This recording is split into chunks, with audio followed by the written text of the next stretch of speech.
একটা পোস্টে দেখলাম যে কেউ একজন লিখেছেন যে একটা পুরুষ মানুষ একটা বেকার মেয়েকে বিয়ে করে, কিন্তু একটা মেয়ে কখনো একটা বেকার পুরুষ মানুষকে বিয়ে করে না।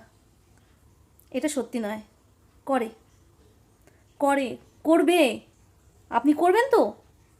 তাহলে শুনুন আমার কথা ভালো করে। আমার কথাটা শুনুন, আপনাদের জীবন একদম সুন্দর হবে।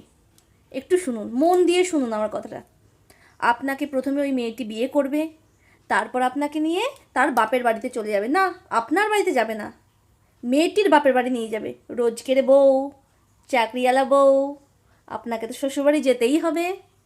আপনি চলে যাবেন শ্বশুরবাড়ি। সকালে ঘুম থেকে উঠবেন, চোখ ডলতে ডলতে সকালে উঠবেন।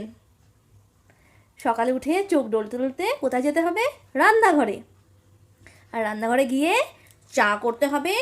তাড়াতাড়ি করে বউকে এক কাপ চা দিতে হবে। মাথাটা ফ্রেশ করতে হবে তো, ডিউটি যাবে একটু